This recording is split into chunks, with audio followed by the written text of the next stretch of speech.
بسم اللہ الرحمن الرحیم پڑھیے الصلاۃ والسلام علیک یا رسول اللہ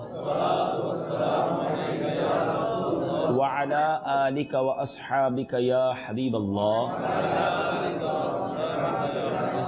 الصلاۃ والسلام علیک یا نبی اللہ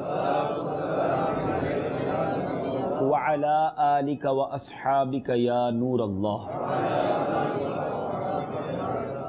ایک ایسی عادت ہمارے درمیان آ گئی ہے جو عادت ہر مذہب میں بری سمجھی جاتی ہے، صرف اسلام میں نہیں، ہر مذہب میں، ہر قوم میں، ہر ملک میں یہ انٹرنیشنلی برا کام سمجھا جاتا ہے، لیکن بہت تیزی کے ساتھ یہ بیماری ہمارے اندر آئی ہے، اور وہ ہے جھوٹ۔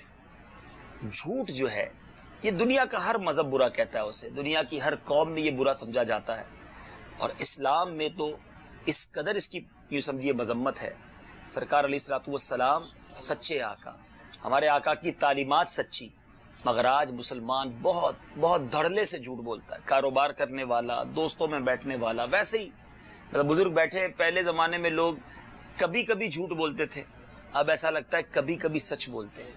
اس قدر جھوٹ بولنے کی عادت، اور یہ جھوٹ کتنی بری بات ہے، کس قدر نحوست اور کس قدر بربادی لاتی ہے۔ ایک واقعہ سنیے، منقول ہے کہ پہلے زمانے میں ایک تاجر تھا، بڑا پیسے والا تھا۔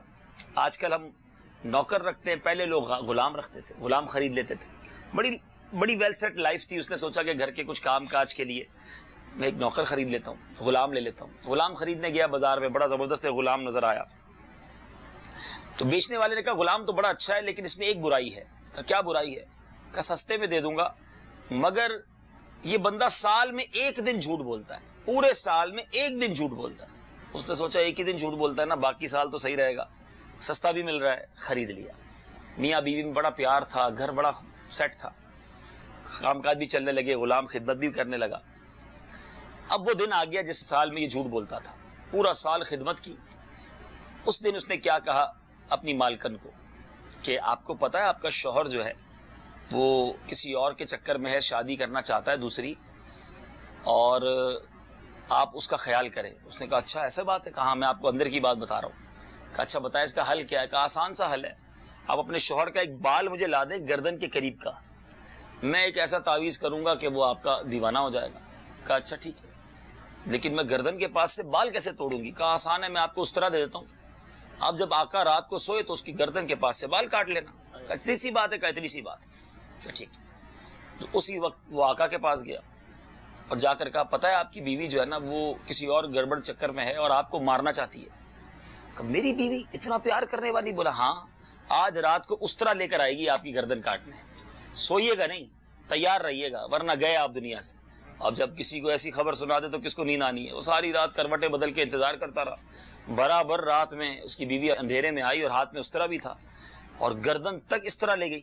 ادھر کہا تھا گردن کے پاس کا بال کاٹنا، ادھر جھوٹ کہا کہ وہ تمہیں مارنے آ رہی ہے۔ ایک ہی دن جھوٹ کہا تھا اس نے۔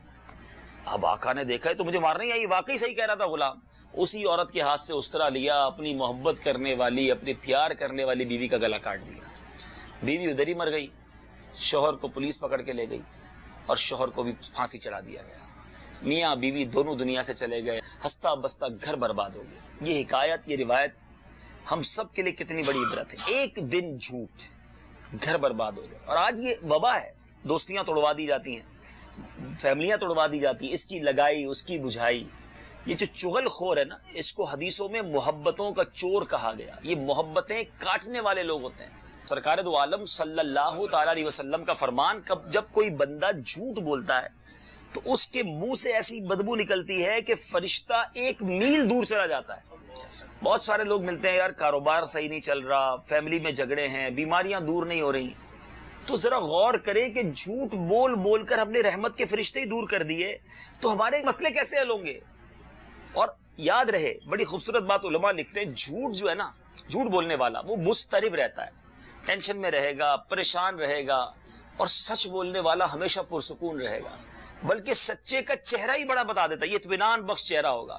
سرکار دو عالم صلی اللہ تعالی علیہ وسلم کو جب غیر مسلم دیکھا کرتے تھے نا، بڑے بڑے لوگ بڑی بحثیں کرنے آئے، بڑی ڈیبیٹ کرنے آئے، مناظرے کرنے آئے، جب کونین کے والی کا چہرہ دیکھتے دیکھ کر کہتے ہیں کسی جھوٹے کا چہرہ نہیں ہو سکتا، چہرہ ہی ایسا تھا. اور ہمارے کئی اولیاء کرام، خواجہ خواجگان خواجہ غریب نواز رحمۃ اللہ تعالی علیہ 90 لاکھ غیر مسلموں کو مسلمان کیا، چہرہ دیکھ کے لوگ کلمہ پڑھ لیتے تھے.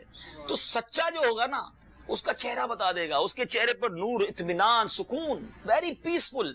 وہ بہت سارے لوگ جو مضطرب رہتے ہیں نا، پریشان رہتے ہیں، ٹینشن میں رہتے ہیں، نیند نہیں آتی، ان کے اندر 2-3 پرابلمز ہو سکتی ہیں. ان کو چیک کرنا چاہیے. یا تو وہ جھوٹ بولتے ہیں بہت زیادہ، یا وہ بدگمانی بہت کرتے ہیں. بدگمان جو ہے نا وہ بھی ٹینشن میں رہے گا، جس کو ہر کسی سے نیگیٹو سوچتا رہتا ہے، یار یہ کیوں آگے بڑھ گیا. اور تیسرا حاسد. یہ 3 وہ بیماریاں ہیں جو بندے کو چین سے نہیں رہنے دیتی، اندر ہی اندر گھلتا رہے گا. حسد